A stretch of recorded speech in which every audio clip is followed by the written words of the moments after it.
them up on there via USB? Yes. Okay. I'll ask her to give it to you. Yep. I'll quickly grab my laptop just to be ready.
Yes, so are you using any separate microphone, like the big one? For the speeches, which microphone? There are so many microphones. Yeah. For the speeches? There'll be 3, but yeah, there'll be the main one. The main one. In the middle. Middle is the main. We'll consider this the nicest and the main one. Yeah, so what I do, I need to attach this backup microphone near your main one. With this Just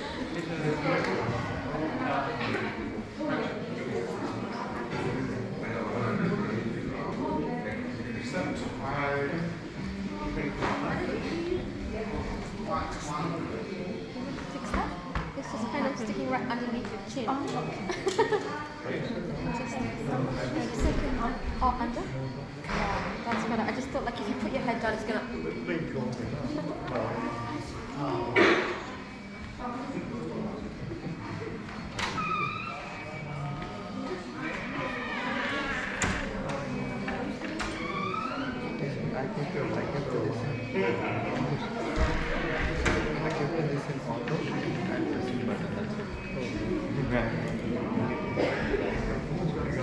It's easy. So you just bought this one? What time starting? Well, Kirtan starts 10, and 10:30 at 10:45, 11:45, 10:45, 10. Yeah, first get into it. Abhishek must be 10:45. Can't be late. 10:40. Are you going to do Kirtan? You can do Kirtan. Sure. He can sing, right? Okay, sorry. It's all right. I call it too. That's all on the program.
land in which we meet today, the garden people of the Adelaide Plains. I pay my respects to their elders, past, present and emerging, and I recognise their continuing connection to land, waters and culture. I extend that respect to all Aboriginal and Torres Strait Islander peoples here today.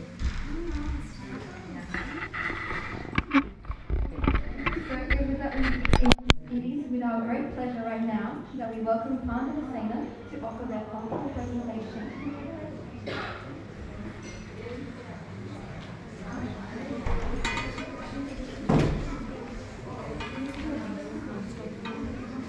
Hare Krishna and a warm welcome to all the Vaishnavas and guests on this joyous occasion for the 25th celebrations of Sri Sri Shyamasundar. ISKCON Adelaide Pandava Sena takes this opportunity to present items of their pleasure of the Lordship. We shall begin with Mangala Charan items.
kids of this group would like to present a dance describing the beautiful qualities of Krishna.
We would like to end by singing a bhajan describing the holy land of Vrindavan by Nityananda.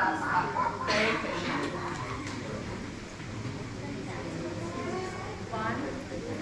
One, two, three, go. Vrindavan, Ramya, Sthana, Priya, Jita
Girish, and many built palaces and temples. Many twinkle suns play in the waters of the Yamuna, and in those waters a splendid golden lotus flower grows. In the middle of that lotus is a golden pipe surrounded by 8 petals. On these 8 petals, the 8 principal fruits reside. And in the center, Lord Shyamasundar and beautiful Srimati Radharani sit on a Dhyal throne. The great beauty of the divine couple and their charming Jyoti and Lamya appears to be constantly showing nectar everywhere. Narottama Dasa says, I pray that these blissful, eternal, transcendental pastimes of the divine couple may always manifest in my couple. Hare Krishna.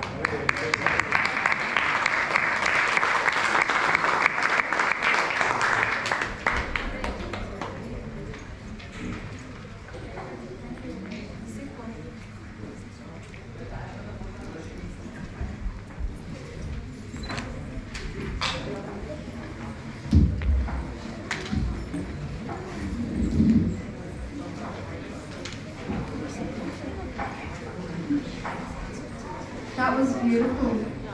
Thank you, Pandava Sena, for the lovely presentation. Hare Krishna, everyone. On behalf of the temple leadership, I warmly welcome you all to the 25th anniversary celebration of our Sri Radha Shyamasundar Mandir, as it was originally known.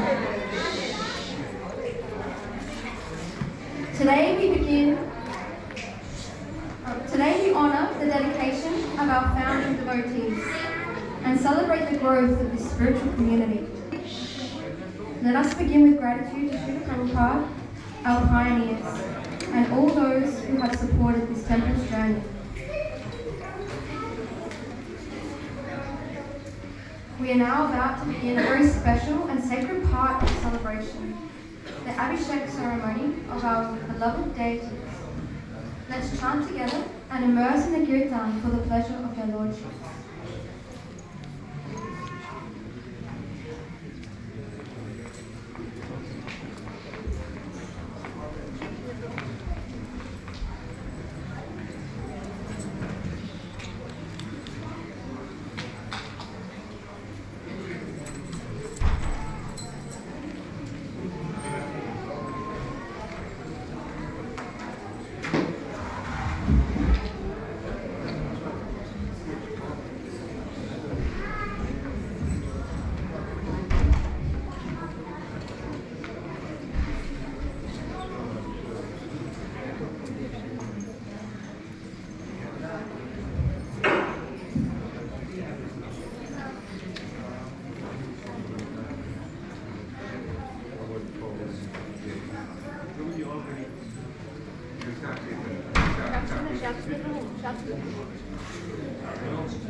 Krishna Chaitanya, Prabhu Nityananda, Shri Advaita Gadadhara, Shri Vatsali Gaurabhata Vrinda, Shri Krishna Chaitanya, Prabhu Nityananda, Shri Advaita Gadadhara, Shri Vatsali Gaurabhata Vrinda, Shri Krishna Chaitanya, Prabhu Nityananda, Shri Advaita Gadadhara, Shri Vatsali Gaurabhata Vrinda, Shri Krishna Chaitanya, Prabhu Nityananda, Shri Advaita Gadadhara,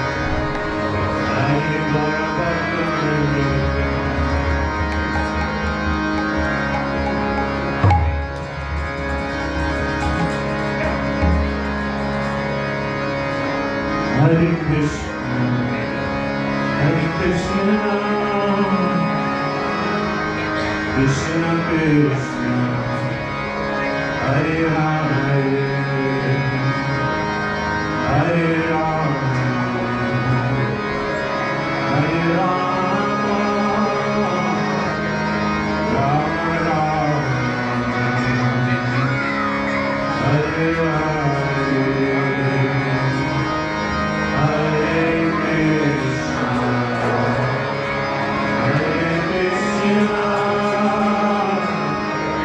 Krishna Krishna, Hare Hare.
Hare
Hare Krishna,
Hare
Jaya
arrive at the very heart of today's celebration.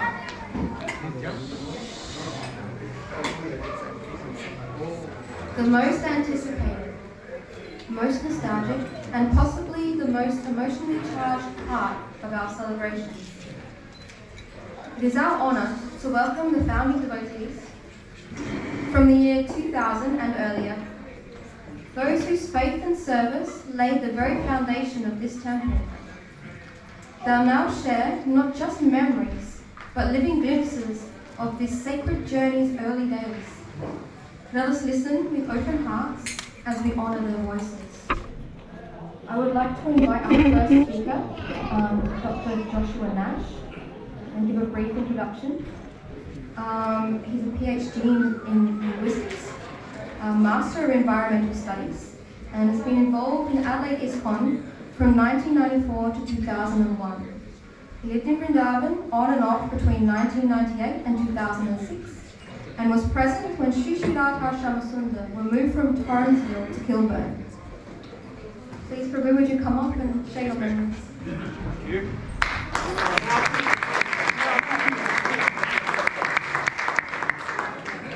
Thanks for having me. It's good to be here. I remember, as I said to Dayasara Prabhu, I couldn't find a photo when he was actually carrying the deities in to the temple on whichever day it was. Which day was it actually? No, it wasn't. No, it was, you say it was June, I thought it was July. Anyway, whatever. Here we are. 25 years, eh? And as someone said, I'm the only one of these people without grey hair. For whatever, better or for worse. Good to see you working. I'm working on it. Bit in the beard, but good to see everyone here. So, as with photos. So every photo here has meaning. So this is 1996. So what my presentation's about today, excuse me, I call it ISKCON Adelaide, some changes. So I remember back in the early 90s when everyone used to come to Adelaide, a lot more devotees from the eastern states used to come to Adelaide. And you know what? Everyone always said, Sri Shyamasundar, they're so beautiful. Everyone said that, right? Everyone, every time. So I'm almost 50. Back in this time, I was, what was I, 21, I think. There's my brother. Doesn't talk to me anymore. We have Zoran Kuljic, and we have LOHITAKSHA Prabhu G.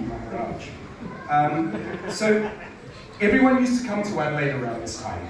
Okay, so we're talking, this is dark history now. This is before the DTs were moved.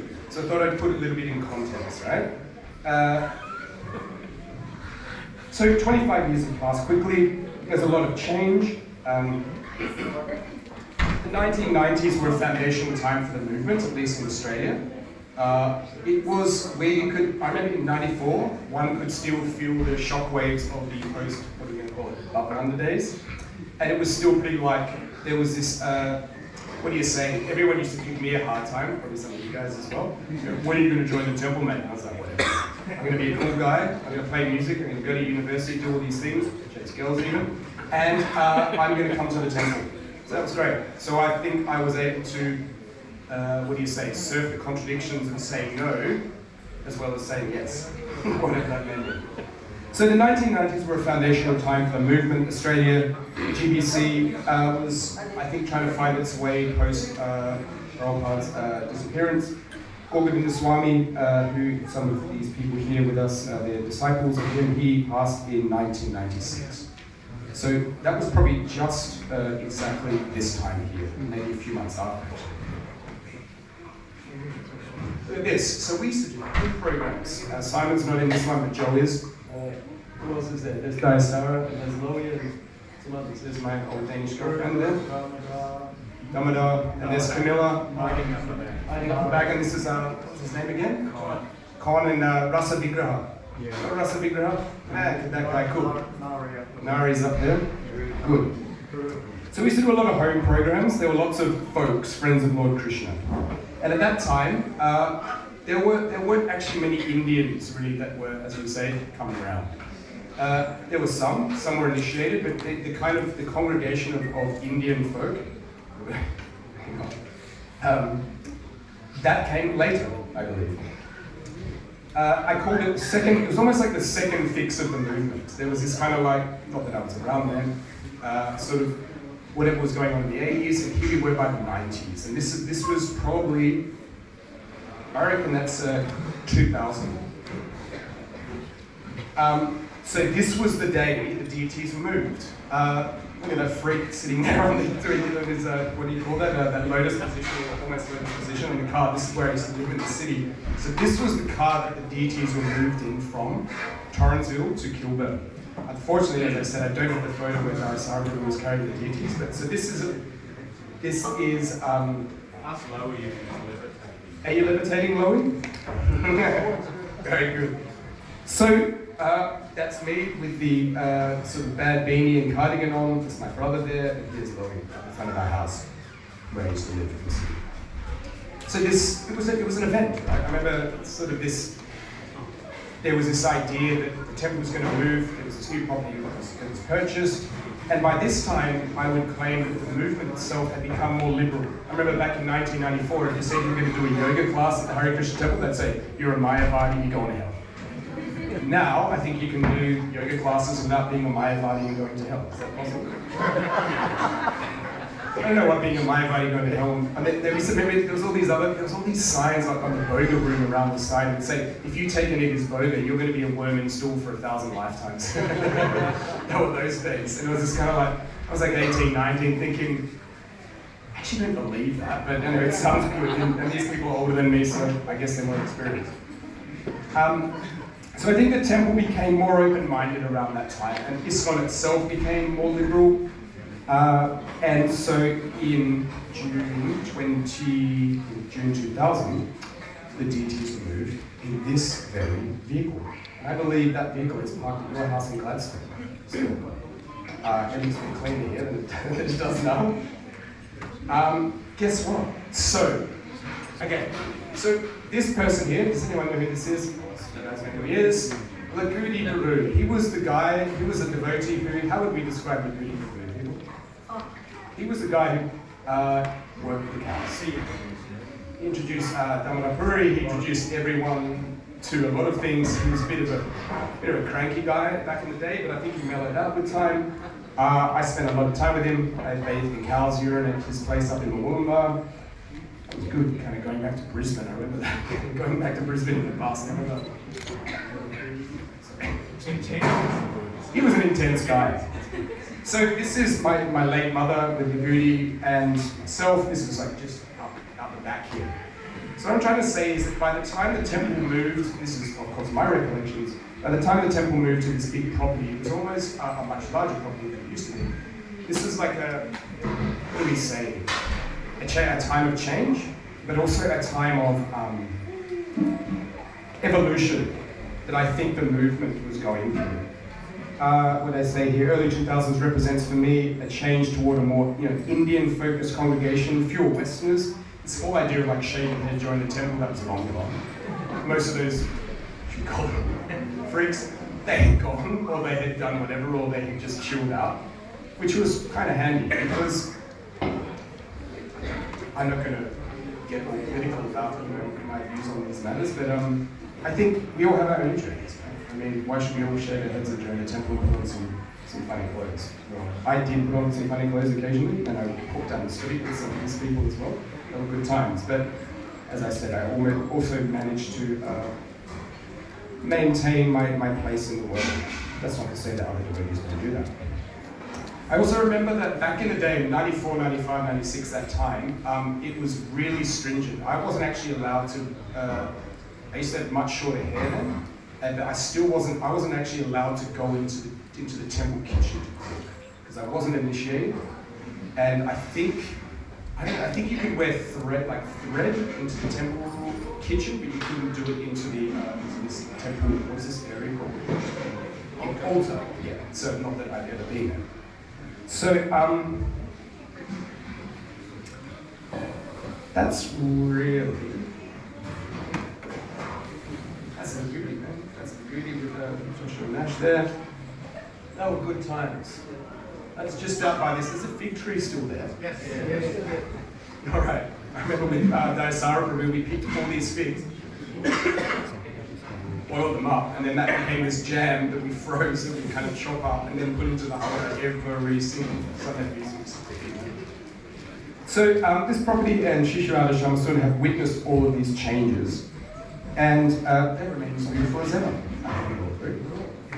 And let's hope they and the ISKCON Adelaide Yatra congregation continue for another 25 plus years. Charan.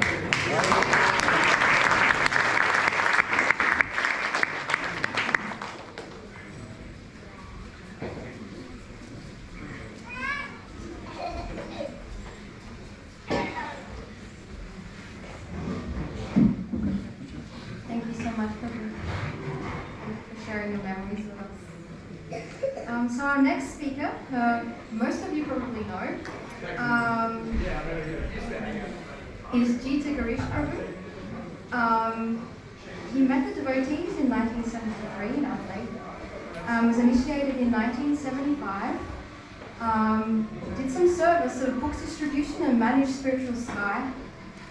He was the temple president of North Sydney Temple, Holy River Farm and New Gopal. He worked on 4 different farms actually, and is currently serving at VIHE in Vrindavan. Jita Girish, Prabhu, could you please come up and share your memories with us?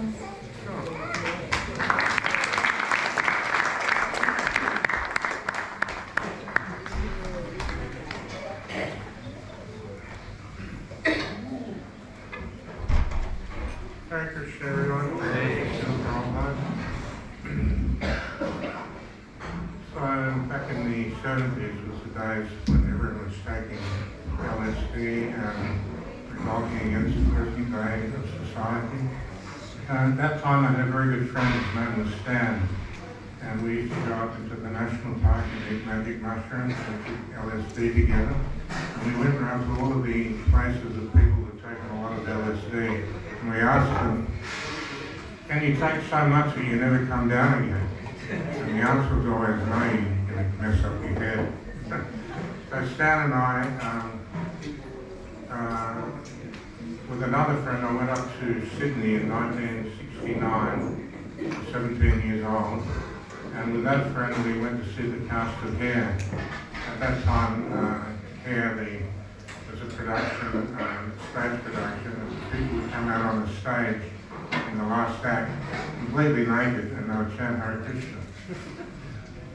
So we sat in the fountain, near the fountain, elevated fountain, in a small park there, and we talked to the cast of Hair, and if they knew anything about Hare Krishna, they didn't.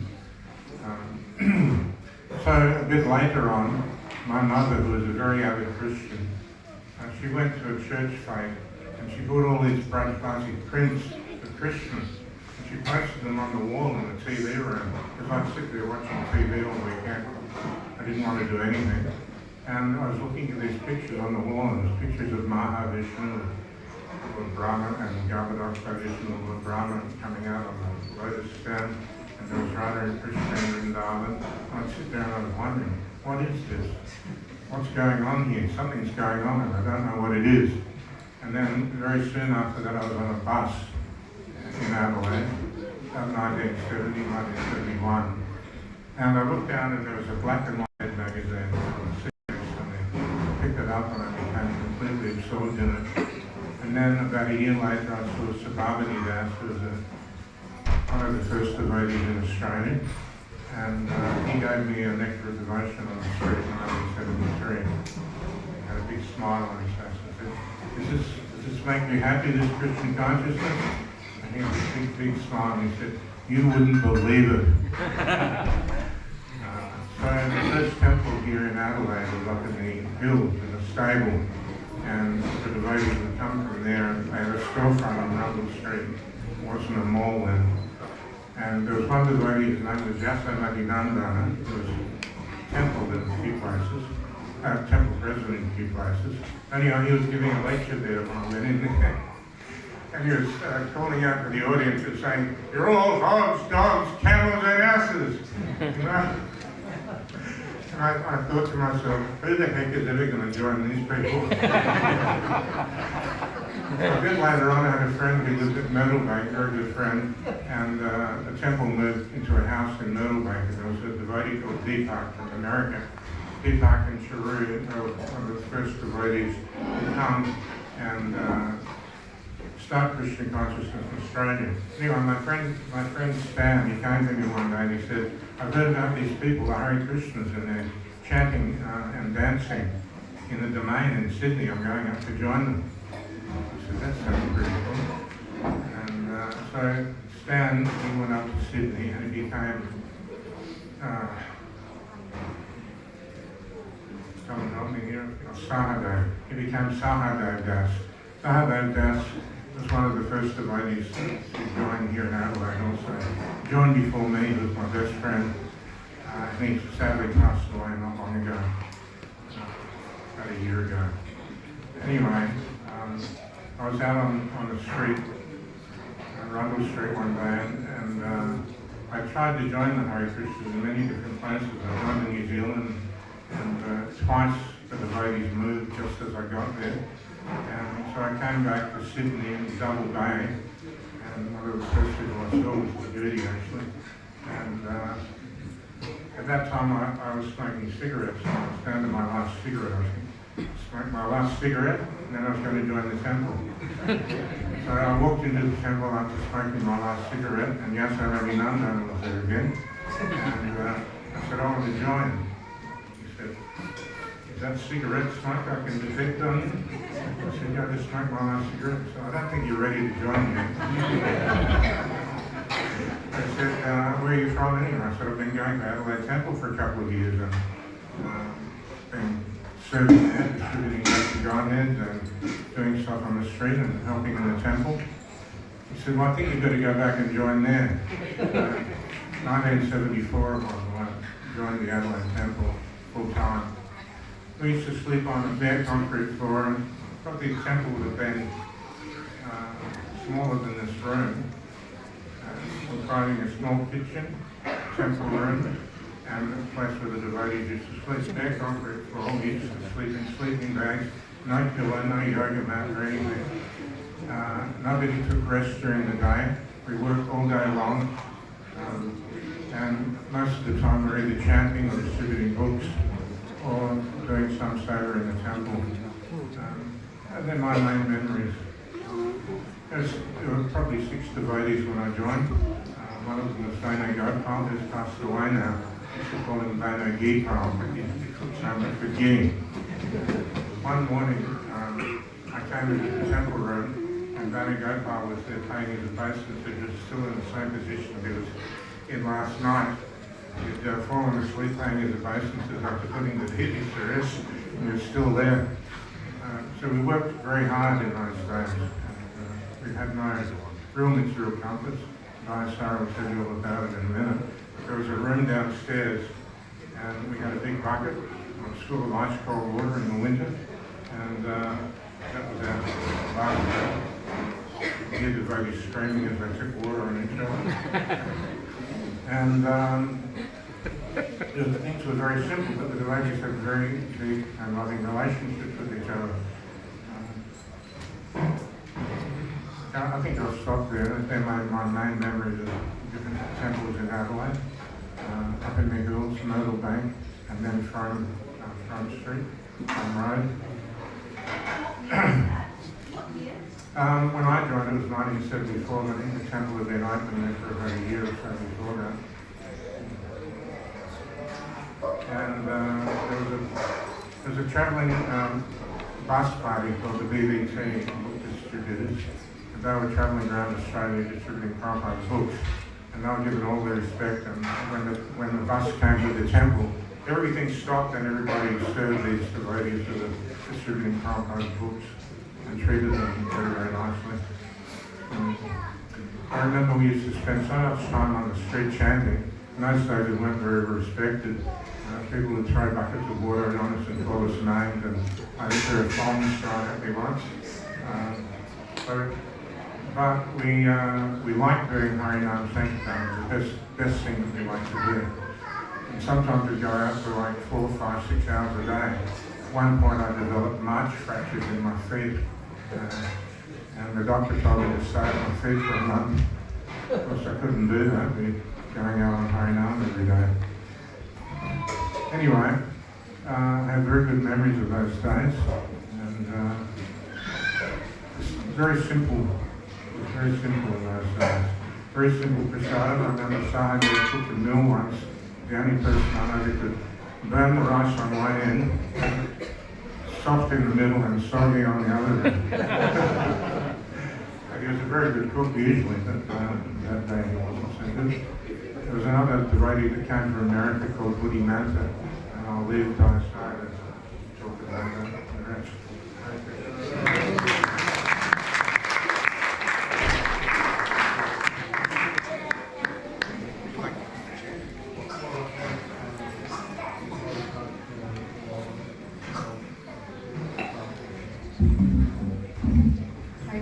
Thank you, Jita Girish, for sharing your memories.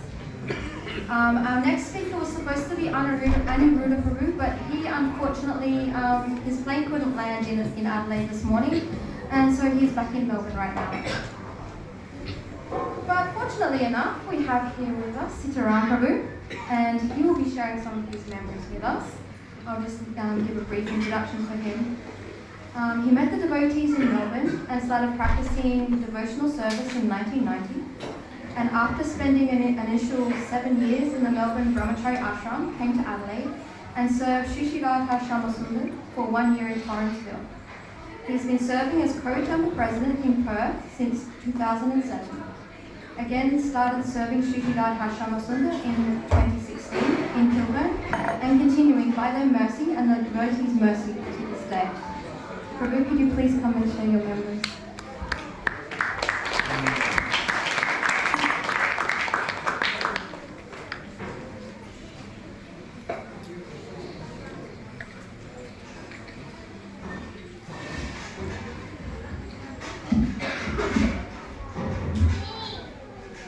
Welcome to the Swacharam. I'm going to write again. Good morning,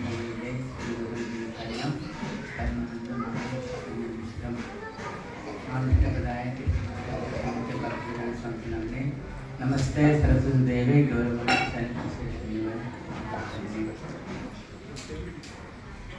So, as Mataji mentioned, so I was asked to come and help in Adelaide in 1997. So we came here.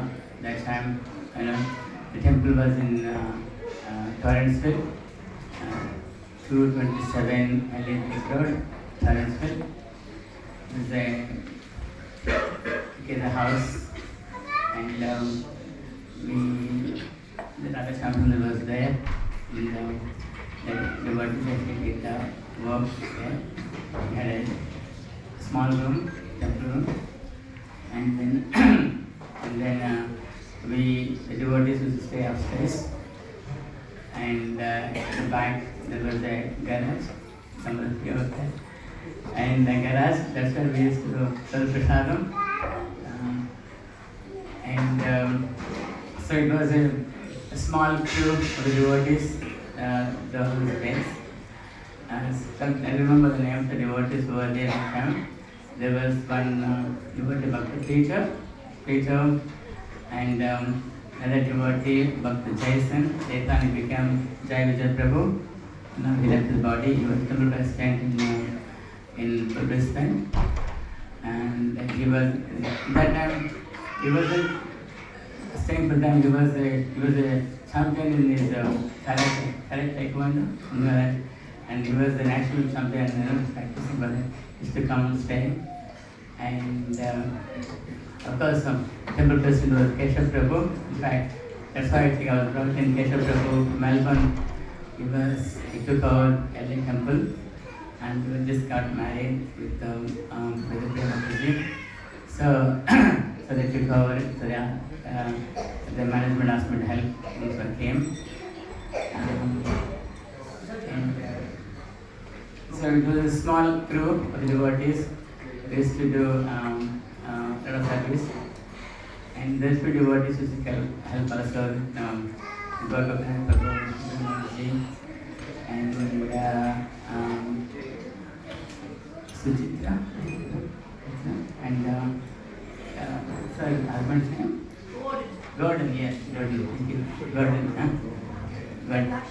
and Laxsman, yeah, they used to come and cook.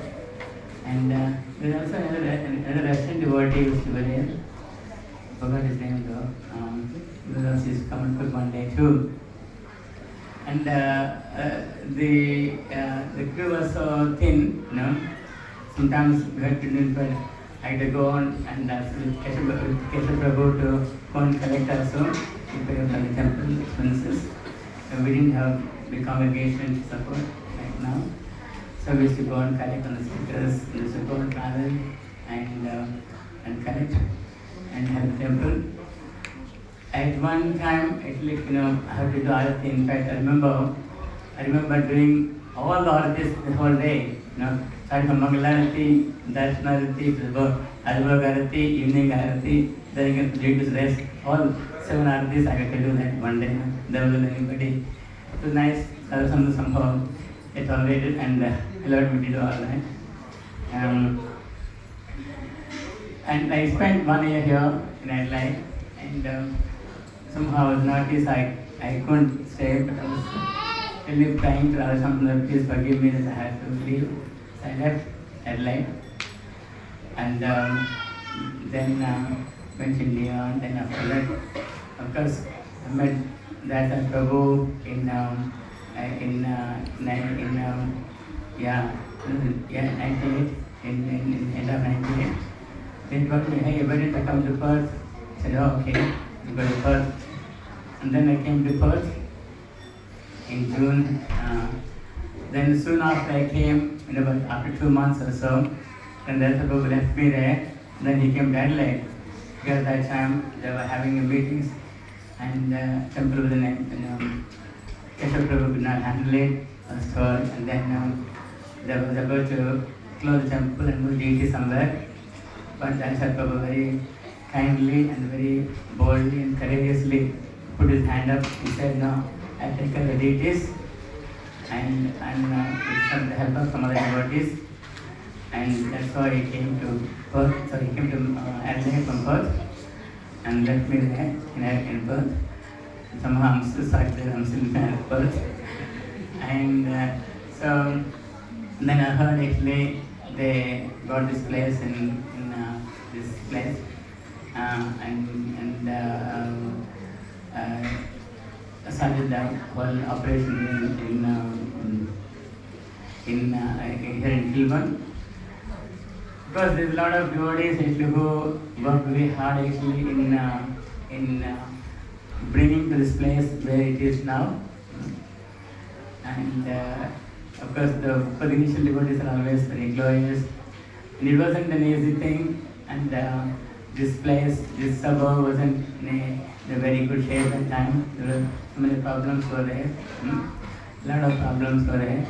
But somehow the devotees stuck and managed the place there. So many devotees actually helped, and then after that, because Adelaide has always been an interesting place, and Shamsundar, they're very, very special, very powerful also, and so they put devotees into different tests, but somehow or other, devotees actually stuck together and maintained the place. And after that, I remember the year when Abhishek Prabhu came to power, and then he solidified the place a bit, maintained it, and then of course he passed and this to Abhirama Prabhu and maintaining it. And again, somehow Shamsundar again, they were very merciful, and somehow they gave the opportunity again to come and serve them in, as you said, in 2016. And since then, I've been coming and trying to help temple in a very, very, very insignificant way. And I pray to Shamsundar, Prabhupada, the Gaurita, Laxsman, but somehow or other they engage me in a very minute way and bless me so that I can be of some use to the Prabhupada movement. Scholars Prabhupada said, he created 180 temples and told devotees, please maintain what I have given to you. If you can, expand it, otherwise at least maintain what I have given to you. And we can see that by the mercy of Prabhupada and the movement is expanding, same here also, and congregation is expanding, increasing, and preaching is going on, and the facilities are increasing. I'm sure the Prabhupada will be very pleased with all your efforts. And I really thank all the devotees here for tolerating me and giving me an opportunity to come and serve here. Thank you. Hare Krishna.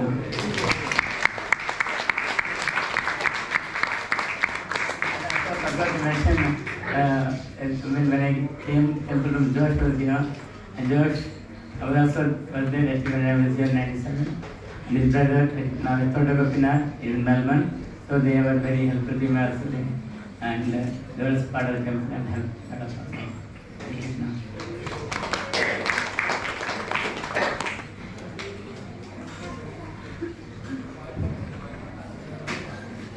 Thank you so much, Sitaram Prabhu. Okay, so the next speakers I would like to invite up, I'll have all three of you come up at once. Dayasara Prabhu. Dayasara Prabhu first met the devotees in 1973 in Melbourne, and he was initiated in 1976. He was a head pujari at Krishna Balaram Temple in Vrindavan. In 1977, he organized a 24-hour continuous Kirtan for Srila Prabhupada when he was leaving his body. In 1977, he served in Japan. In 1978, in New Vrindavan and Pittsburgh in the US. He served in Indonesia, was Vice Temple President in ISKCON Sydney for 6 years, Temple President of Perth. And in 1999, he was appointed as Temple President of ISKCON Adelaide, was the temple president when this building right here was purchased.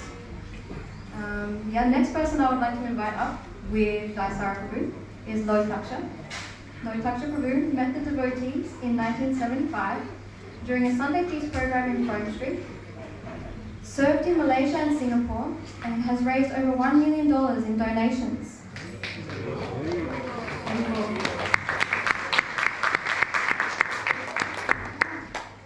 His spiritual master, Gaur Govinda Swami Maharaj, sent him to Adelaide in 1990 and has been serving here ever since. The final devotee I would like to invite up to speak is really someone who you all will know. He needs no introduction, but I will give him a brief rundown.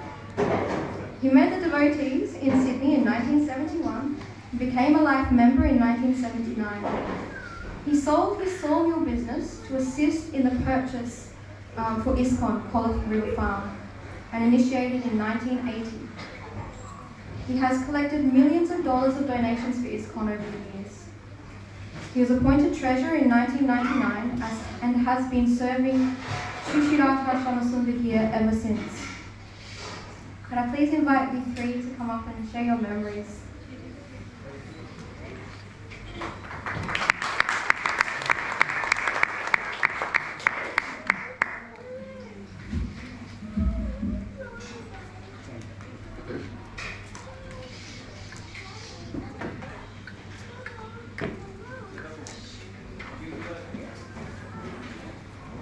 Everybody see us, we're not too low, we won't be standing up, so I've got a bit of high blood pressure, and feeling a bit dizzy.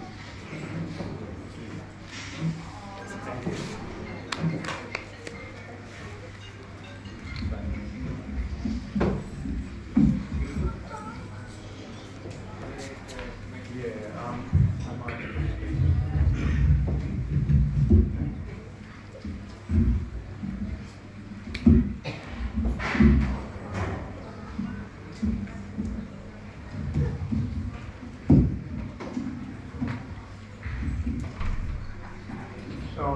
give a brief bio. This is not about me, it's about Radha Chandra. but Rob insisted that I come here. So I'm doing this to appreciate Robert for all the service he's done here over the years. I came to Perth in 1996 after returning from America with my dear wife Nari Devi. Nari Devi is currently living in Vrindavan and she's been there 12 years.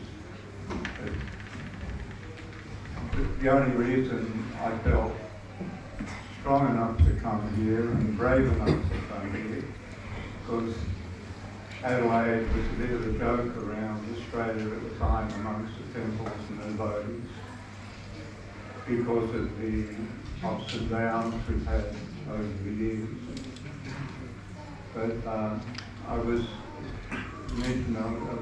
head Pujari at one time in Pandava, 1976 to 1978, halfway through 78. And I was able to assist Srila Prabhupada in his final pastimes of leaving his body. As the head Pujari there, it was like the vice temple president, so I had a bit of an authority. But I was fortunate enough to be able to organise the 24/7 Kirtan chanting for Srila Prabhupada as he lay on his bed in his final pastimes.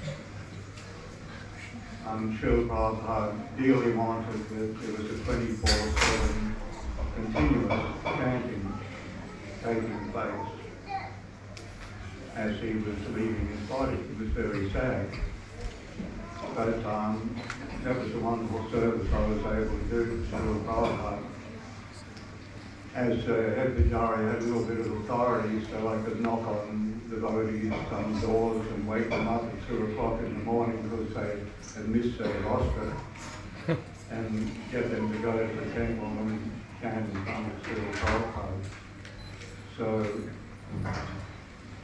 and also during that time I was serving Krishna Balaram as head Pujari, and the beautiful deities of Sri Radha Shyamasundar in Vrindavan. If any of you have ever been to Krishna Balaram Mandir in Vrindavan and seen the beautiful Radha Shyamasundar, and then you look at our Adelaide Radha Shyamasundar, I feel they're exactly the same or an expansion of Radha Shyamasundar in Vrindavan. So in Perth, as the temple president there from 1996 to 1999, it was a wonderful temple and everything, the things were going well. But I always saw pictures of the beautiful Radha Shyamasundar here in Adelaide. And when they were about to close the temple during that period, because we couldn't, things were very difficult. We were in a lot of financial debt. But I took heart because my dear wife at the time, Nari Devi, was an expert collector of Laxsman and seller of paintings and books. And she joined the Buffalo, New York temple in 1972. And within 1 week, she was the top book distributor in that temple. She had that particular knack for selling.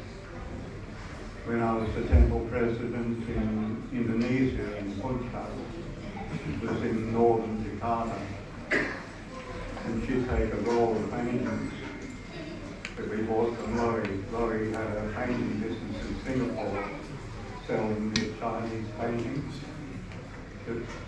So she'd take a roll of paintings, catch the bus down 100 kilometres to Jakarta, catch a flight to Singapore for a roll of paintings, and she was really smart. She'd go to these different skyscraper office buildings and get the card of the managing director or the CEO. And then she'd come back a day later, dressed in a long shoulder to ankle length white dress with gold jewellery, She looked like a movie star, and she said I had an appointment to see the managing director of this company, and the secretary to the desk, just found it, and they just let her go right up to the top floor. So she sold a lot of paintings like that, and raised the money to extend our farm in Punjab in Indonesia. So to cut a long story short, we ended up in Perth, and I was the temple president there, and Nari would go out and collect and save it from a lot of texts. But I remember seeing the fascinating pictures of Radha Shyamasundar. So when it became vacancy at the time, they were needing a temple president, they were nearly going to close down the temple, I put my hand up to volunteer for it. But on the strength that I knew that I had the financial support from a wonderful wife, and we could, manage whatever debt came along. So I arrived here on Nari in 1999, and we were at Torrensville. I don't know if you know the old temple in Torrensville. I recently, I left all my photos from the left here. When I moved up to Gladstone, but I left all the photos in the library upstairs, but somehow they disappeared, or the successive management at the time destroyed them. I was able to find all those photos on an old CD disc stashed away in the bottom of my wardrobe. So I'm going to make all those photos available now. So we came here and we were staying in Torrensville. Back in those days, we had the Sunday feast. It was raining, it would be in a double car garage in the back of the temple. And on a sunny day, we were lucky enough to have the Sunday feast in a concrete parking lot in the back of the temple. So then, I used to always look in the real estate section of the Saturday morning paper for real estate for sale. And at the same time, this temple became available. It was the nuns' convent. So just as I saw that, I was about to call Robbo, who lived across the road, and he met me halfway, and he had read the same newspaper, Priya. So we immediately hopped in the car and came out to Kirtan and had a look at it. We thought this is worth getting. It's wonderful, absolutely beautiful, beautiful property. We figured what a dream it would be to have it. So then I approached the BBC at the time, Prohibition Swami, and PV Swami came over and had a look at it, and he was really impressed. So that we had to get permission from the National Treasurer of Australia, a devotee called Nareshwar. But please excuse me, he was a really tight control, so we called him Nasty Ishwar. And once he saw the plan, after the successive disasters previously in Adelaide with Barnsley House and different, he said no. So Prabhu Maharaj came back and he said, I'm afraid you won't get permission to do this. And Radha Shyamasundar, I was praying to them, and they inspired me from within the heart. Then I remembered that ISKCON Australia was originally incorporated in South Australia. They tried to do it in the eastern states, but it couldn't become incorporated there, but it somehow, by Radha Shyamasundar mercy, it was incorporated here in Adelaide in South Australia. I rather know. But that's, we can get back to that later on. So PV had rejected it, but then Radha Shyamasundar inspired me, And I realised, well, I'm the temple president, and the next AGM isn't for another 10 months, so they can't remove me until they have the AGM. So I figured we'd apply for the loan ourselves as a separate entity. And ISKCON Australia technically didn't have any control over this. So I went then to sound it out. Went to our local Westpac branch in Torrensville to apply for a loan. And I said, we've got this wonderful building we wanted. So the bank manager wanted to see our finances at the time. He looked at our bank account and we had $17. But then he said, well, what do you want to buy? And he said, the convent in Kilburn. And this is a stroke of genius from Shyamasundar. He was a devout Catholic, and his sister was a nun living in the convent across the road. So he was in favour of it. But depending if we could get the deposit together, everything. So then we came here, Rob and I were tree huskers and white dhoti wearers, and we dressed up in our saffron robes, and we had Rasa Vigraha, who was a Bengali devotee, and he was expert in cooking gulab jamuns, rasamalai, sandesh.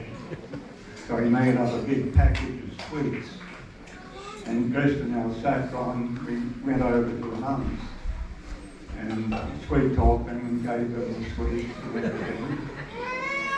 And then they said, well, we'll consider your offer. But then Sister Pat, who lives over there, I think she's still alive, she's 104 or 105 years old. But by Radha Shyamasundara's blessing, she's had long life because they had got a offer from a land developer who wanted to come in and tear the temple down, the building down, and build a block of units here. And that real developer offered 200,000, offered a lot more money than it was advertised for. I think it was 200,000 more than it was advertised for. But Sister Pat, when she found out we were going to keep it as a monastery, and we agreed to have a heritage listing so it couldn't be changed, she very kindly gave us 200,000 off the asking price. So based on that, we went back to the bank manager, and being 200,000 left, he figured we should be able to pay it, provided. But it was a struggle in the beginning. And that'll be the part of our story next. It's about the struggle we had to get it going here. Radha Shyamasundar.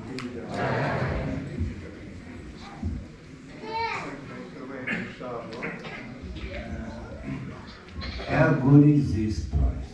How nice is this place? You know, when we came here, we had nothing. Nothing. Oh, when we came to this building, yeah. We had carrots and rice. But Krishna gave me the ability to collect, and I was a big collector, and we collected. And Nari, thousands and thousands. We go out with empty beer buckets, and you couldn't come home to the temple at night until it was full of coins. Yeah. That's how much we had to struggle. Yeah. And the only politics we had was who would get the best set of lights. No nonsense. Yeah. Those were days. And Dayasara and his family, without them, we would not have got his property. Without Srila Prabhupada, he's very humble, but take it from him, he's a legend. So solid. Look at his And LOHITAKSHA is my dear friend. We used to buy our paintings, all paintings, from him when he ran his painting business in Singapore. So I've known LOHITAKSHA since 1980. And he was the reason I moved up to the country town of Gladstone, where I'm living now currently, and Krishna's provided for me. LOHITAKSHA has had many pastimes here in Adelaide and can fill us in a little bit.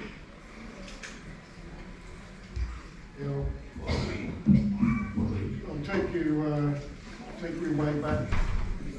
way back in time before Dayasara and Rob Prabhu came to Adelaide, and it was just one problem after another, and just to show how serious the problem was. At one point, before the temple moved to Torresville, myself and my godbrother, Dheena, we found a place in Torresville. We were looking at about 6 different places to rent, and decided on renting the house in Torresville, which was the property that we were staying in before we moved here. So before Torresville, we were staying in, we had a temple in Singapore, and the rent was way too high. It was like $1,000 a week, which was a lot of money back then. And there was only myself and Dheena Bandhu and Yogi Padi, 3 of us that were supporting the temple. There was no Indian congregation, no donations. And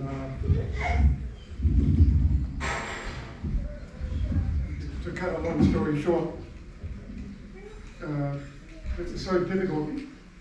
At one point, everybody left, and there was only myself and Dheena Bandhu that were doing everything for about 1 to 2 weeks.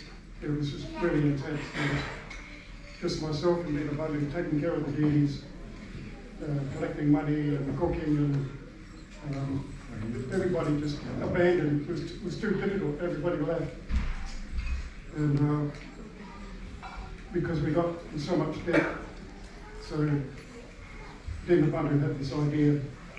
What are we going to do? Then he said, we just need to do a midnight flip.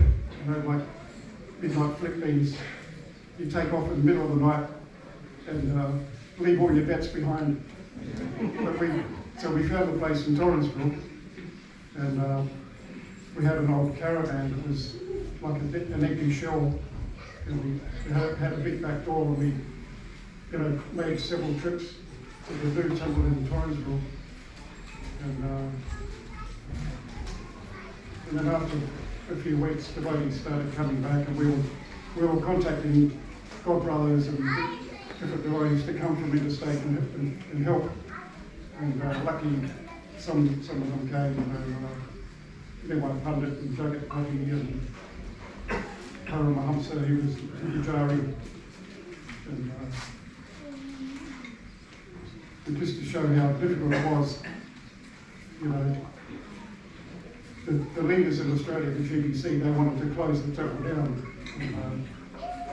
And Indra Swami he wanted to bring the deed, he wanted to take Radha Shyamasundar and take Radha Shyamasundar to Europe, and also Perth Temple, they wanted to take the deities, and Brisbane Temple wanted to take them, and we kept praying to Radha Shyamasundar to stay. And there was, even at one point, there was, after we moved to Torresville, one day he had a property up in the Adelaide Hills, and he was actually planning, because things were so bad, he was planning to kidnap Radha Shyamasundar and take them up to Kirtan too. And I told him, you can't do that. You need to depend on Radha Shyamasundar, you can't just take them and take them on. And, So I just wanted to illustrate how kind and merciful and tolerant Brother Shyamasundar are. Prabhuji, how long did you stay like that until Govinda Swami Maharaj appeared on the scene and everything seemed to be going quite well? Well, before I came to Adelaide, I was in Malaysia, and so it was before I took initiation from Vrindavan. But I was planning to go to India to take initiation, and I was in Malaysia. And, Bhakti Rajendra Nandana Maharaj and Janananda Swami, well, he was just Brahmachari, Janananda, and they were trying to convince me to help open a temple in Penang. And that was very attractive to me because I like Penang, I like Asia.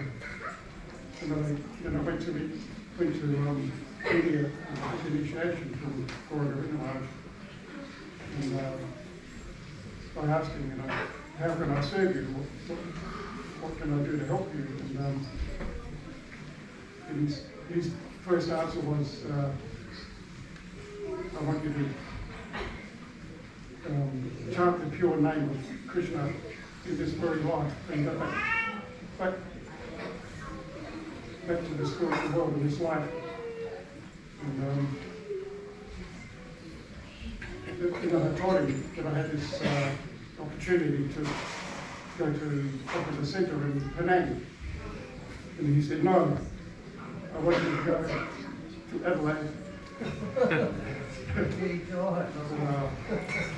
He said, because I have one disciple there, Dheena, and he's alone, and he has a godmother. So that's how I came back to Adelaide. I'm originally from Adelaide, so that's how I ended up back in Adelaide. And it's worth mentioning that Govinda Maharaj loved that. He loved yeah. it. Because of Rama's and so many devotees became his devotees. Yeah, and Govinda Maharaj actually said that these deities are the most beautiful in the world.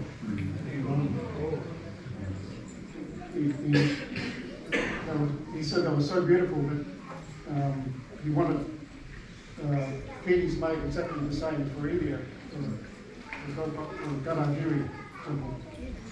So we were making all measurements and everything, and he had them made similar.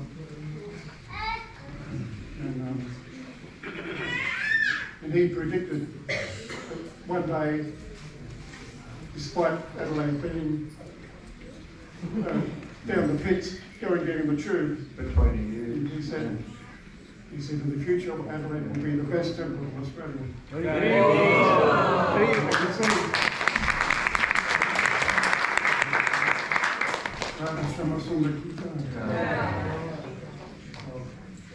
Let someone else speak.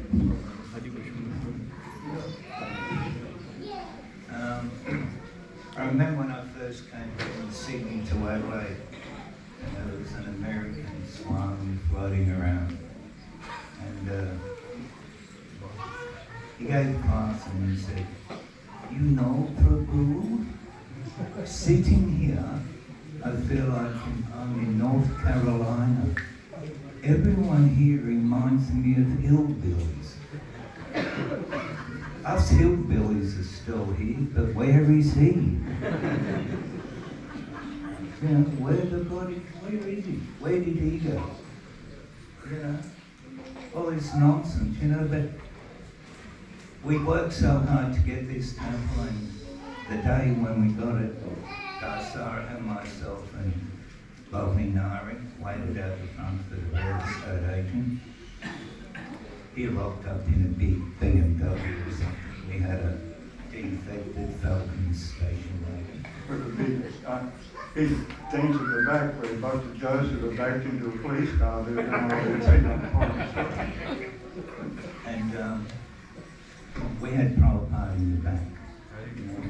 So we pulled up, And the nuns over the road came over and said, God, what's this? You know, he doesn't talk much. No. So, yeah, so we got him out. Before that, we were coming here in the car with Prabhupada and Norwich, and the copper pulled us over because we had this dirt in the back and everything. And he was going to rise up a ticketing with him. It was on Churchill Road, but then one boom went banging past about 150 k's an hour. And he said, okay, you guys on your way, and went up.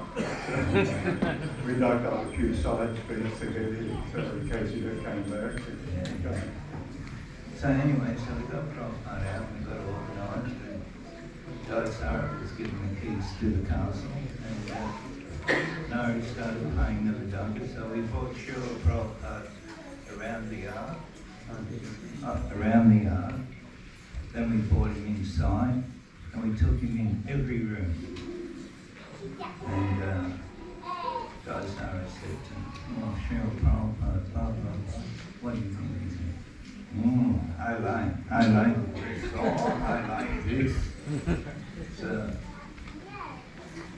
when we got back in the car, we drove back to Torrensville, and we thought, how are we going to pay for this joint? How are we going to do this? You know, we only have a few collectors. We have all the greedy hustlers. Dayasara used to call them greedy hustlers, because they always wanted more money. Remember? Yeah. And we used to be amazed that we would sit there and all the aeroplanes would go over. And no gurus would call in, would they? They wouldn't call in for a double mango lassi. Except for one who stole our house, that was Jita. Yeah, Jita Girish. He's always been very personal and friendly. Yeah, nice guy. Very. And polite and smiling. No one else, we were just morons.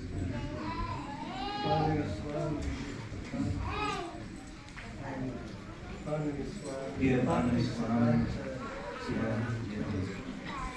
So here we are, thanks to, the present management, prime man. What a wonderful thing. What a beautiful place, I just hope that one day we can do what, Srila Prabhupada asked us to do. Cooperate and tolerate. Wouldn't that be great? We could all be together. How good would that be? Hare Krishna.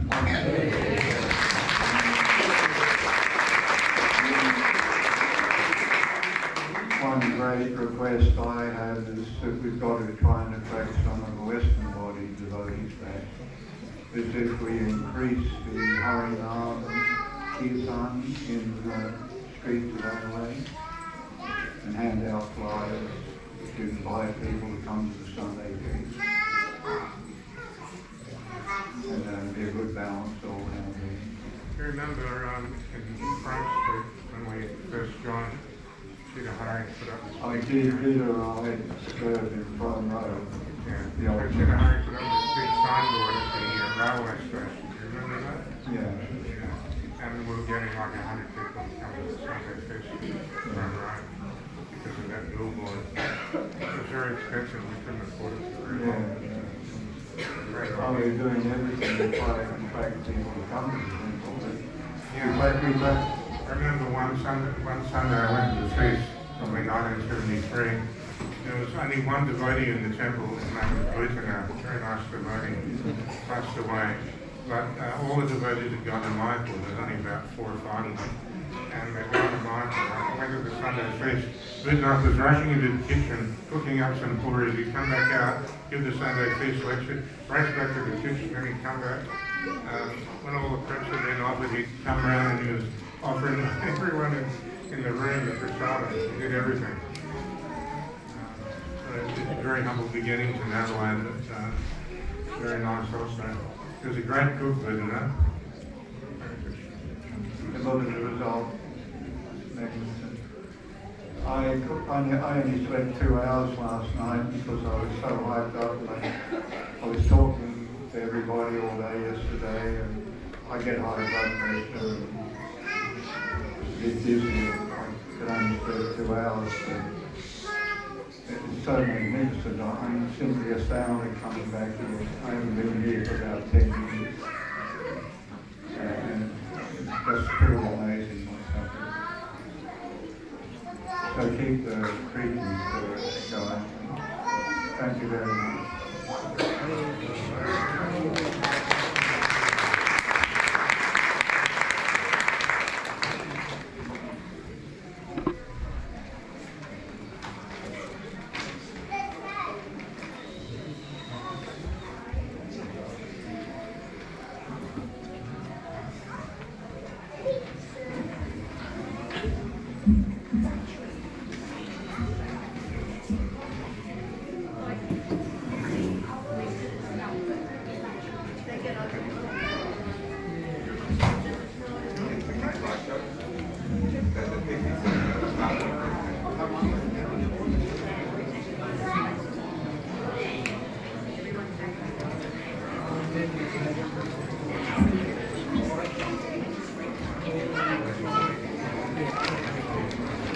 Hare Krishna.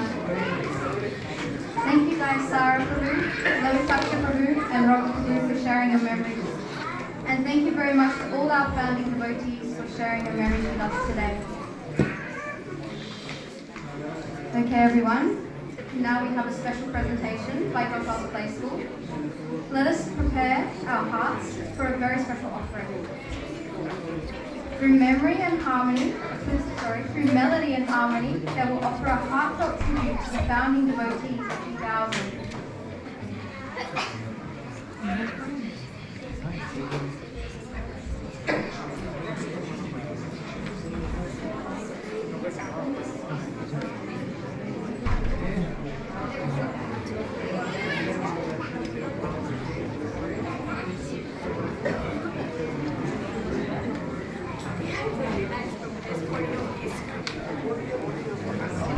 Let's move back.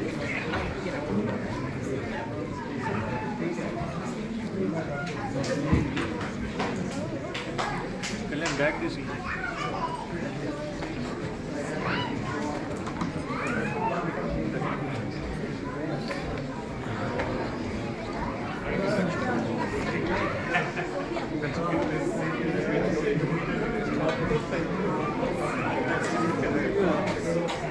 Tuesday? Your time Tuesday? Yes, you have holidays now? Yeah. Yes. So you come Tuesday, London Wall. We're doing 2 to 8 p.m. right now. Yeah. End up with the Spirits Day. Really? I got to be Dayasara yesterday. So yeah.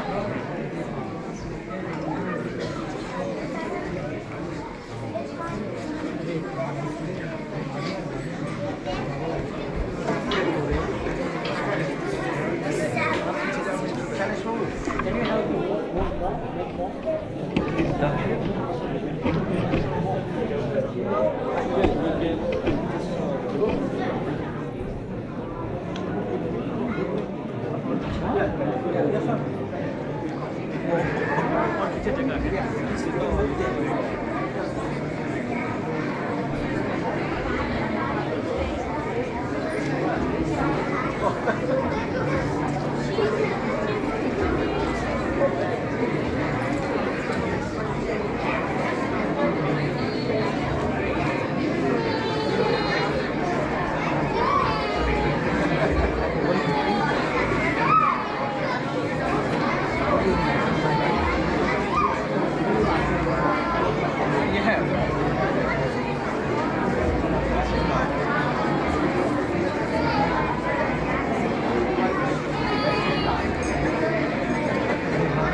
You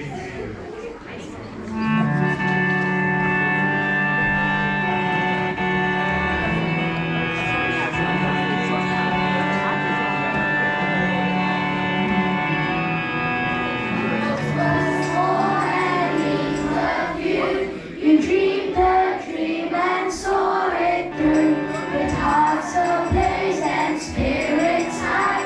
You built a temple reaching the sky.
Thank you, Gopals for that very beautiful and heartfelt chorus.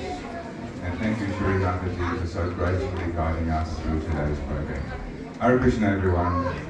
It is with deep humility and heartfelt gratitude that I stand before you today on the historic occasion of marking the 25th anniversary of this temple's establishment. At the very outset, we offer our humble obeisances at the lotus feet of His Divine Grace A.C. Bhaktivedanta Swami Prabhupada, the founder Acharya of the International Society for Krishna Consciousness. He Jai. It is solely by His divine vision, unwavering determination, and boundless compassion that this spiritual movement has reached our lives and this temple has come into being. On behalf of the temple devotees, I offer our heartfelt gratitude to each of the founding members who have joined us on this very special celebration. To our founding devotees from the year 2000 and earlier, this temple, the sacred home of Sri Sri Radha Shyamasundar, stands today because of your selfless devotion. You laid the foundation not only of these physical walls, but of a spiritual movement that continues to grow, inspire and transform hearts. We would like to especially extend our deepest gratitude to those devotees who served hard to make this day happen but are no longer with us.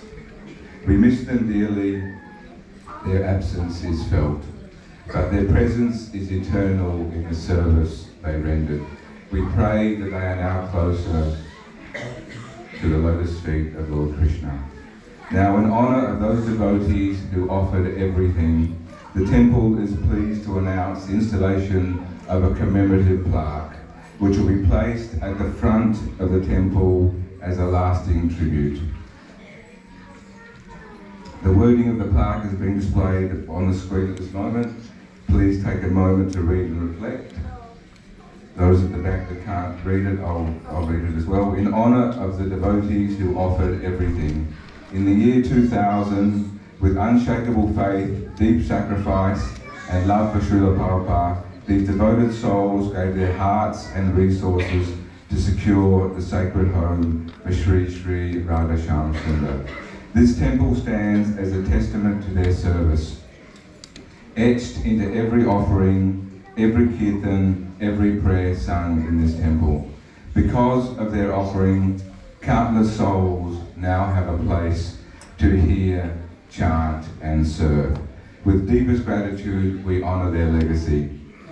Those who build a temple for the Lord are eternally blessed, for they build a stairway to the spiritual world, not just for themselves, but for generations to come.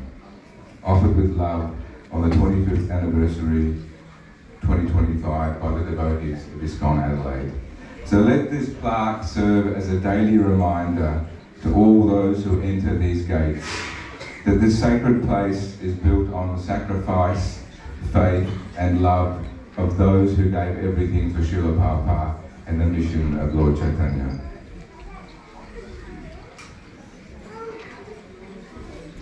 I would like to thank the following devotees who flew in especially for this 25th anniversary celebration. Jita Girish Prabhu, Vijay Gopikash Prabhu and Sitaram Prabhu. I should also thank Aniruddha Prabhu. He did land, but he did arrive, but they wouldn't let him land, so he went back to Melbourne, but he did make a lot of effort to come here. I would also like to thank the other founding members for their presence today. The following Prabhus and Matajis: Dayasara Prabhu, Robert Prabhu, Dasavata Prabhu, Lohi Prabhu, Neville Prabhu, Clive Prabhu, Leela Mataji, Rajamalani Mataji, Shyamsundar Prabhu, Pradeep Prabhu, Joshua Prabhu and Damodar Prabhu. And I would also like to thank the former co-temple president, Adi Purush Prabhu, and Lokanandi Mataji for their safe stewardess of this temple and for gracing us with their presence. But I'm especially grateful to all of you for joining us today. Now, events like this, they take a great deal of preparation and dedication. A small but incredibly hard-working team of volunteers made today's celebration possible. And I'd like to sincerely thank the following groups: the altar decoration team, the cooking and vegetable cutting team, the Pujari department, the cleaning and gardening team, there's no team, it's just Robert, the prasadam and serving team, the crowd control team, the welcoming team, the photography team led by Sanjay Prabhu through generous sponsorship, the pot washing and purchasing team, the team who made the bags from the Maha cloths of the deities, Pandava, Sena and Gopals Play School for their wonderful performances. And a very, very special thank you to the garland and decorative team for the beautiful dresses that their lordships are wearing today, were all handmade.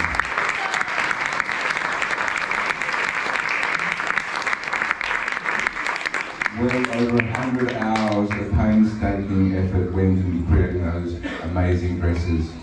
Many and wrists, I am told. Let's hope there's no workers' compensation claim on Monday. Without your collective efforts, we could not have run this festival. Finally, a heartfelt thank you to our generous fee sponsors, Salesh Deshpande and family, and our eternal fee sponsor, Ashok Kumar Jayaraj. Your support made today's prasadam possible.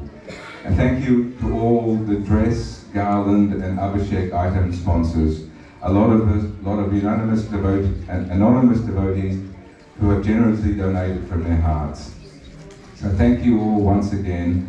All glories to the founding devotees, all glories to Srila Prabhupada. Shri Shri Radha Shyamsundar Ki Jai. Hare Krishna. So please, let's all now stand for Arti.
Jai Om Vishnu Paramahansa Parivrajikacharya Sarasana Sri Srimad A.C. Bhaktivedanta Swami Srila Prabhupada Ki Srila Prabhupada Ki ISKCON Founder Acharya Srila Prabhupada Ki Jai Om Vishnu Paramahansa Parivrajikacharya Sarasana Sri Srimad Srila Bhakti Siddhanta Saraswati Goswami Maharaj Ki Nanti Koti Vaishnava Vrinda Ki Namacharya Haridas Thakur Ki Prem Sikaha Sri Krishna Chaitanya Prabhu Nityananda Sri Advaita Gadadha Sri Dasari Gopal Vrinda Ki Sri Sri Radha Krishna Gopa Gopinath Shyamasundar Radha Kunda Giri Govardhan Ki Sri Vrindavan Dham Ki Mayapur Navadvip Dham Ki Purushottam Chitra Jagannath Puri Dham Ki Ganga Jamuna Mai Ki Bhakti Devi Tulsi Devi Ki Samveta Bhakta Vrinda Ki All glories to the assembled devotees. All glories to the assembled devotees. All glories to the assembled devotees. All glories to Sri Sri Guru and Garanga. Glories to Srila Prabhupada. Sankirtan Jaga Ki. Radha Shyamasundar Ki. Adelaide Yatra Ki. Haribo.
अरे बजा रहा हूँ मैं अरे आज मैं बजा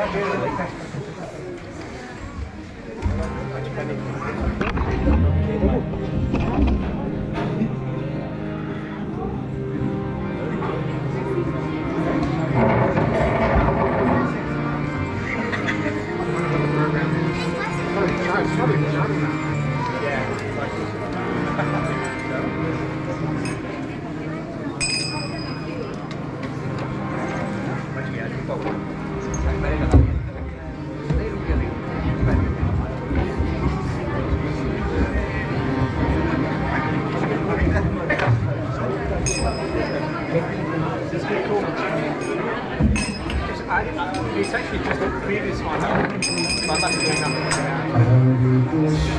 Where'd you get Krishna, Krishna, Hare Rama,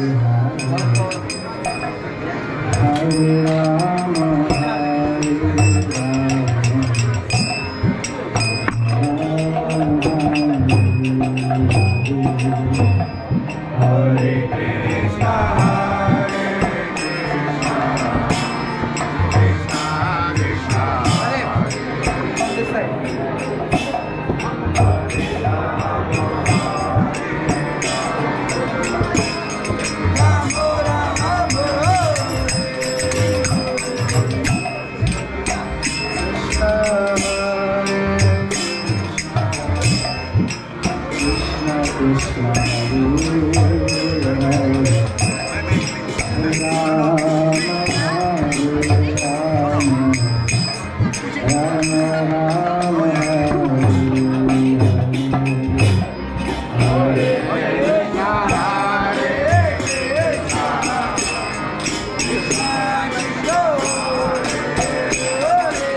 Thank you.